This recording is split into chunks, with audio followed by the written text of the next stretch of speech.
Cambodia isn't perfect. There is a lot of poverty here. I'm approached by beggars on a daily basis.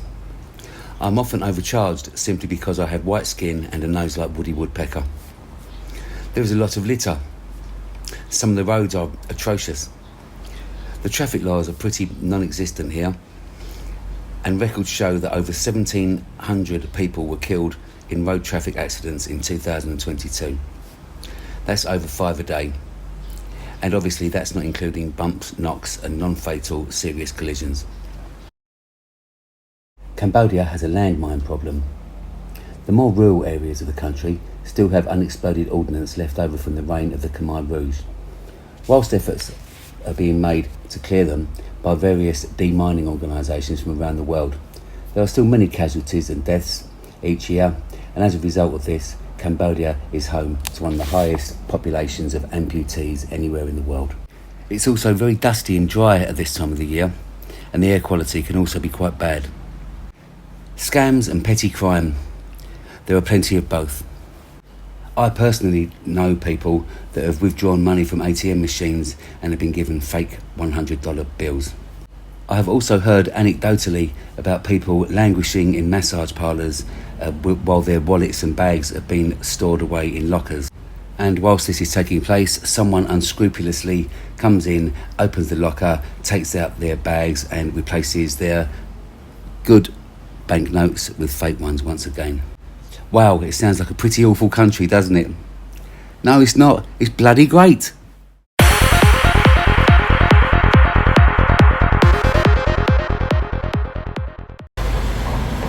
Hello everybody, and welcome back.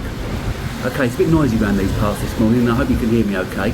Today I'm going to give you my 5 favourite things about Cambodia in reverse order, so hang around to the end to see which one's my favourite. Number 5 has got to be the culture. I think it's mainly to do with the Buddhist philosophy, but it's just so peaceful here. When I first arrived, I stayed at Phnom Penh.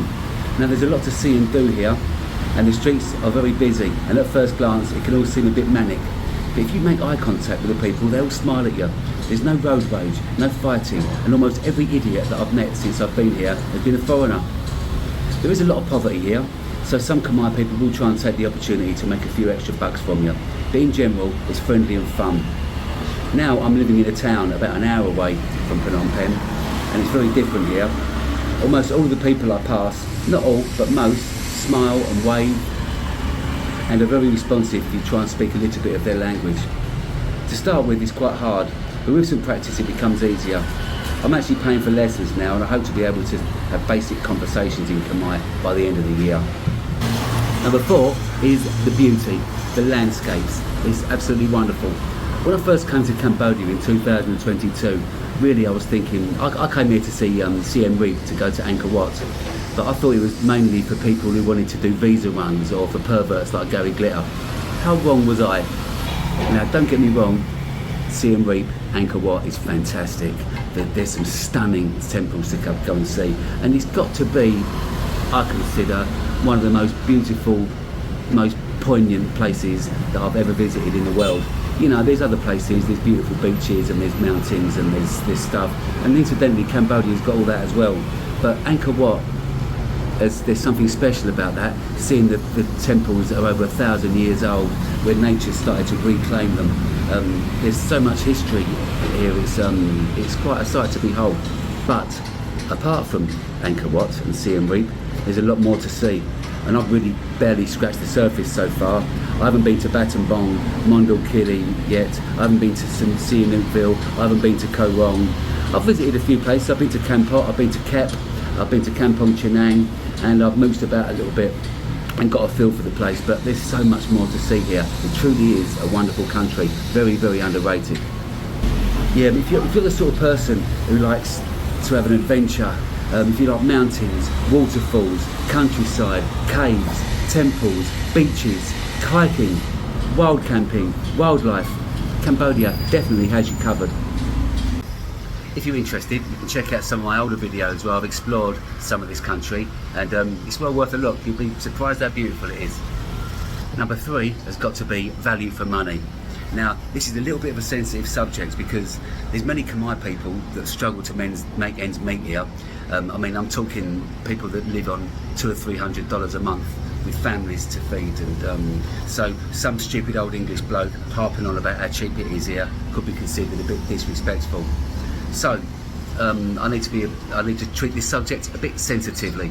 Okay, now our Western salaries, if you earn your money in the UK and spend it in Cambodia, your money goes a long way.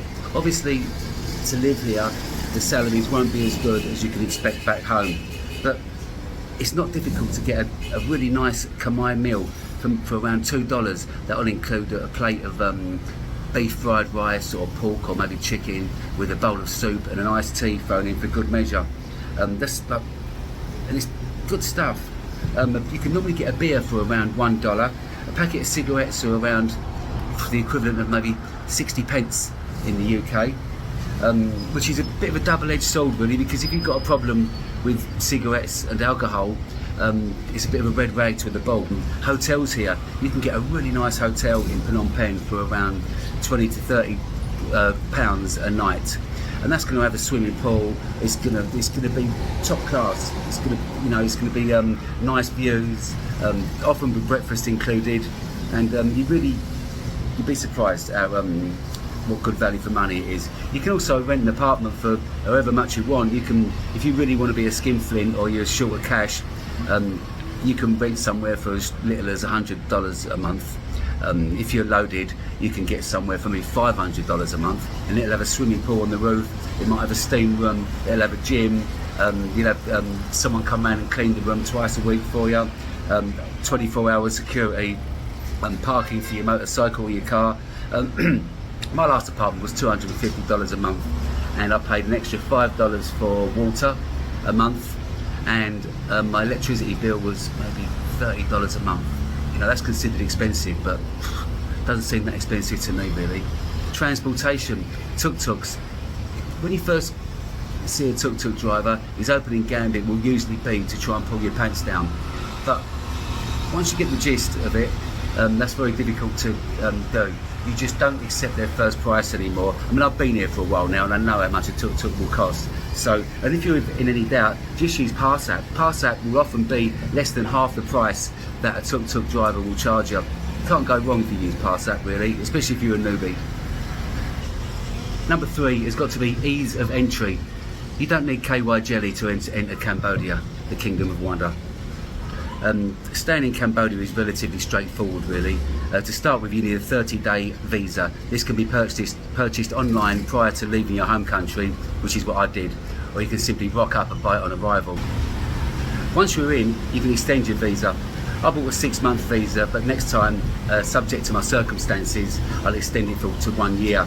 This doesn't cost a lot of money. It's $300 a year I think it is, and you just haven't got to worry about it anymore. Finding an apartment is easy and relatively inexpensive in the capital of Phnom Penh. Finding work is pretty easy here too. I came here, I did my TEFL course before I left home, that's teaching English as a foreign language.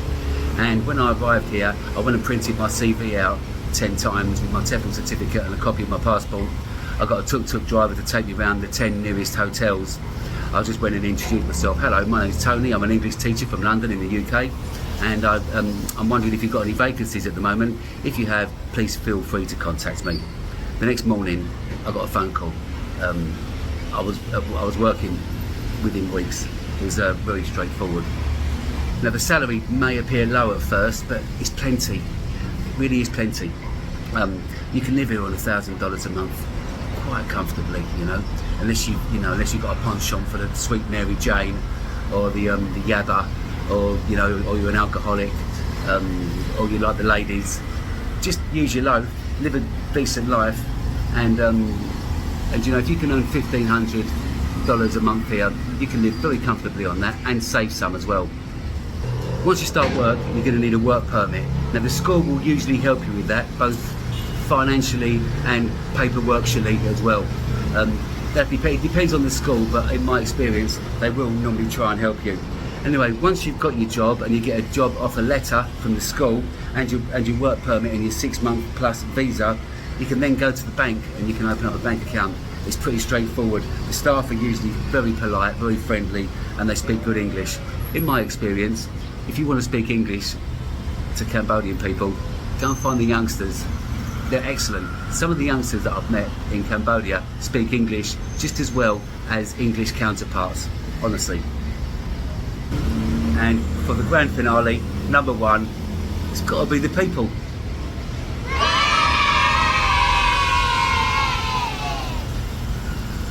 The people here in Cambodia, generally speaking, are some of the kindest, friendliest, generous people I've ever met.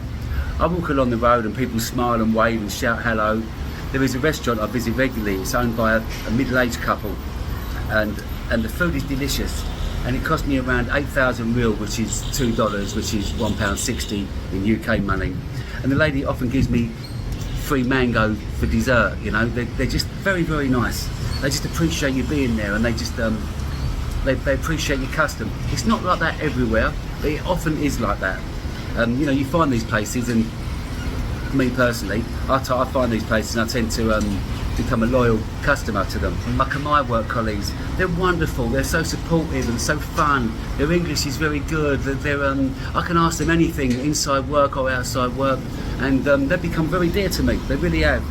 My students, you know, I've worked at 2 different schools now, and one thing that I think is not going to change is the students. They're so polite, they're so fun, they're friendly, they're attentive, they're eager to learn. They really take their education seriously. I've not seen that kind of thing anywhere I've ever been before. Cambodia is generally a poor country, and yeah, I've been a victim of crime, but I've also been more often a victim of love. I find the more I immerse myself in the culture and try and learn the language, the better my experiences in this wonderful country.